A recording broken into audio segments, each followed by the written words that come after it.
New cancer treatment. Using survivors' cells, radical technique that injects cells from immune systems into patients to be tested next year. A radical new cancer treatment is to be tested using cells from cancer survivors. Neutrophil cells are believed to be a key reason why individuals reject cancer. The technique multiply these cells millions of times and inject them into patients. British company Lift Biosciences will do early trials of the treatment next year. A radical new cancer treatment inspired by patients who seem to shrug off the disease could be tested next year. The technique uses potent cancer-killing cells from people with the strongest immune systems. These neutrophil cells, which form part of the body's first line of defense, are then multiplied millions of times and injected into cancer patients. They are believed to be a key reason why rare individuals spontaneously reject lethal cancers and seem to have miracle recoveries.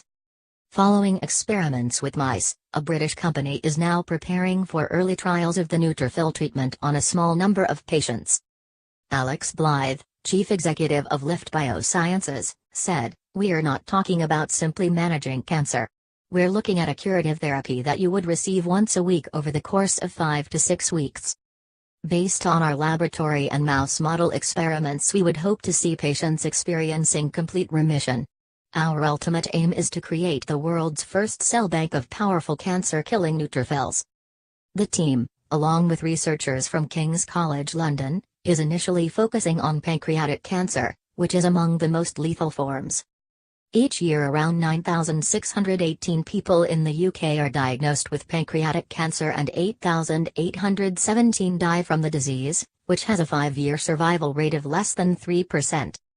Early laboratory tests have also shown that neutrophils can kill cervical cancer cells.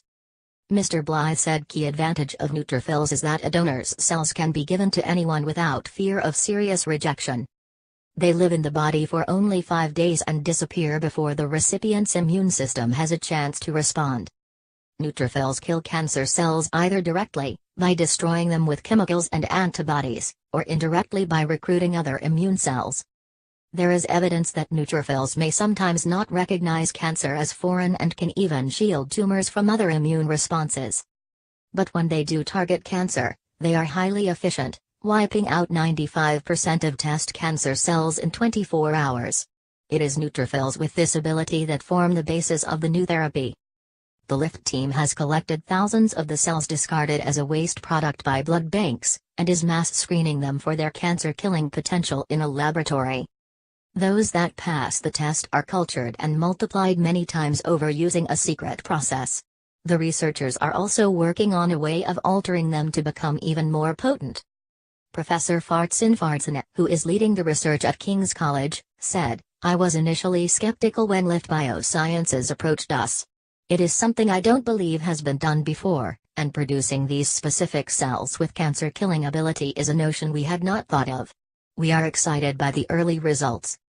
The pilot trials, potentially starting in a year's time, would involve a small group of 20 to 40 patients with pancreatic cancer, or possibly a rare form of soft tissue cancer. Each participant would receive weekly infusions of potent neutrophils. One patient's treatment would require around 2.5 billion of the cells.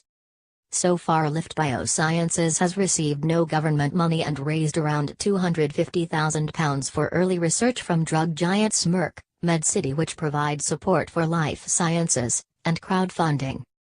Diana Jha, chief executive of Pancreatic Cancer UK, said, "There are very few treatment options for pancreatic cancer, a disease which 93% of patients do not survive for 5 years. Immunotherapy is a very promising area for pancreatic cancer research, and one that we are funding as a charity. We know that pancreatic cancer puts up a barrier against immunotherapies, which makes it very difficult for them to reach pancreatic cancer cells and work as an effective treatment. It will be very interesting to see the results of this trial, and understand more about how well the treatment breaks down this barrier and how effectively this could work as a treatment for pancreatic cancer in the future."